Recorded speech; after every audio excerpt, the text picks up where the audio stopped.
ये बड़ी एक हृदय विदारक और बड़ी ही मैं समझता हूँ दुर्भाग्यपूर्ण घटना हुई थी। आज ही के दिन, एक साल बीतते बीतते से पता भी नहीं लगा। और भगवान शिव का ये महीना होता है, यहाँ पे शिव मंदिर ही स्थापित ही था बहुत पहले से। तो ये घटना हुई और इसमें हमारे उस दिन आई थिंक 20 लोगों जो काल के ग्रास में आ गए। और रियली स्पीकिंग, जिनको तो मैं स्वयं भी जानता तो घर के आसपास ही, हमारा घर यहाँ पास ही है।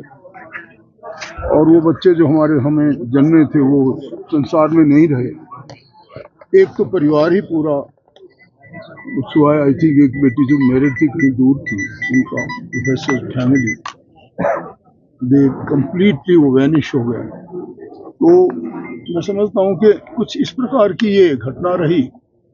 और जो त्रासदी का समय बीता वो न केवल यहाँ बल्कि हमारे पूरे हिमाचल में 551 लोगों को इस प्रकार के मृत्यु के ग्रास में जाना पड़ा।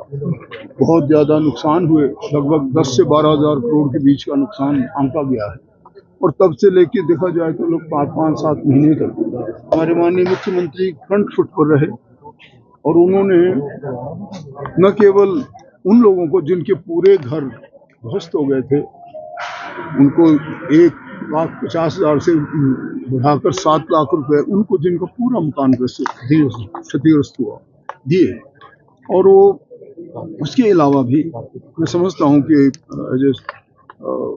मैंने ही ये बाद में इसका जो प्रारूप बनाया था, ये ऑर्डर्स दिए थे कि हम किसी भी प्रकार का किसी का लॉस होगा उसको बिना पेमेंट के नहीं रखेंगे। और हम इस बार भी इसके लिए पूरी तरह से तैयार हैं। हर डिस्ट्रिक्ट एडमिनिस्ट्रेशन और हर ब्लॉक तक लेवल तक हम लोगों ने तैयारियां की हैं। SDRF NDRF को कॉन्टेक्ट में रखा है ताकि ऐसी घटना, ऐसी अप्रिय घटना दोबारा न हो और इस जान माल का नुकसान न हो जाए। वैसे तो आज भी हम देख रहे थे, जब यहाँ श्रद्धा सुमन दे रहे थे तो बड़ा सॉर्ट ऑफ याद आता है वो दिन। देखो, स्वयं गवर्नर साहब हमारे साथ आए थे, स्वयं मुख्यमंत्री महोदय, और बल्कि अभी सवेरे भी बात हो रही थी गवर्नर साहब से इसी मामले में। तो हमारी पूरी सरकार इस ओर बहुत अच्छी तरह से पूरे रिसोर्स के साथ प्रेरित है और तैयार हैं कि अगर ऐसी किसी प्रकार की अप्रिय घटना हो तो हम उसे अच्छी तरीके से देख सकें। सर, 10 मीटर का दायरे के घटनाएं ना हो। नहीं, 10 मीटर के दायरे का जो है बिल्कुल ठीक कहा आपने। 10 मीटर के दायरे को हम चिन्हित कर रहे हैं और इसको ध्यान रखेंगे, खासकर वो जहाँ नाले हैं, जहाँ इनफैक्ट ये तो इतना डेंजरस नाला था भी नहीं, परंतु कैसे ये सब कुछ घट गया ये भी अभी तक हमें तो सचमुच में, मैं तो पर्सनली कहता हूँ कि इतना ज़्यादा पानी यहाँ नेचुरल बहुत पहले आता था और इस प्रकार का डेंजर यहाँ पैदा होगा ये किसी का अंदाजा भी नहीं था। पर जो 10 मीटर की आपने बात कही उस पर बाकायदा उसको विल फॉलो, क्योंकि सर सर्वे हुए और सर्वे में ये चीज यही बिल्डिंग डेंजर से बाहर नहीं है, तो ऐसा लगा उससे बाहर रखा गया है, बाहर नहीं रखा इसका। तो मैंने तो उसको कहा था जब सारा रेस्क्यू इसी बिल्डिंग से हुआ, लास्ट ये बिल्डिंग नहीं होती तो रेस्क्यू बड़ा। जो लास्ट ईयर हमारे साथ यहाँ पर सम्मेलन में हुआ है और जिनके तो लोग चल गए, जिनके परिवारों के 20 जाने यहाँ पर एक छत के नीचे गई हैं, उस दुख को बुलाना तो काफ़ी मुश्किल सा काम है। लेकिन फिर भी अब जीवन तो इंसान में जो जीवन जीना है आगे का, जो बच्चे छोटे हैं, कहीं के बच्चे छोटे हैं, कहीं के पेरेंट्स अभी तक हैं, उनको जीना काफ़ी कठिन सा हो गया है। तो दुख जवान बच्चों को जाना काफ़ी दुखमय घटना होती है।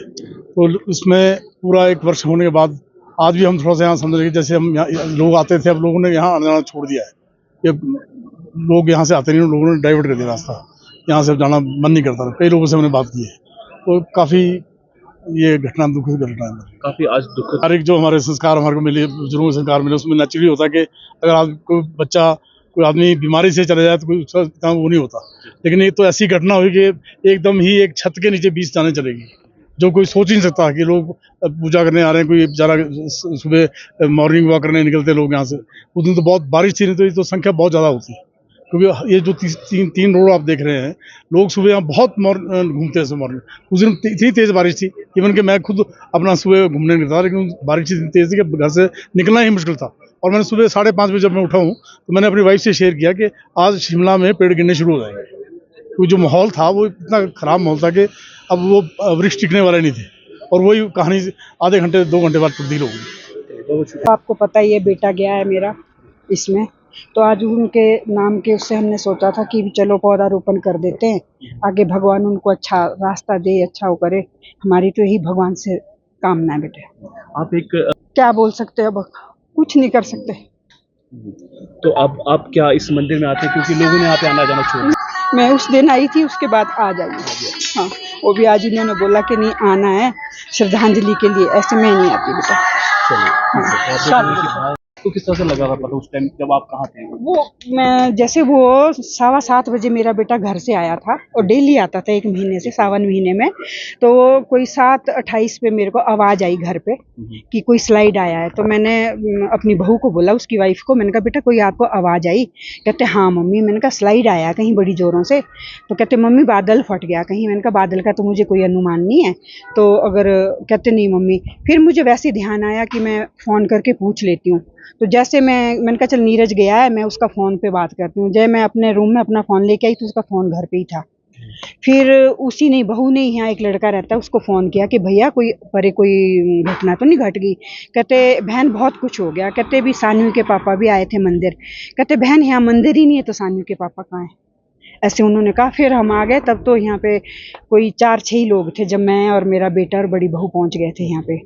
फिर बेटे ने मुझे आगे नहीं आने दिया था, बस यहाँ तक आई थी मैं।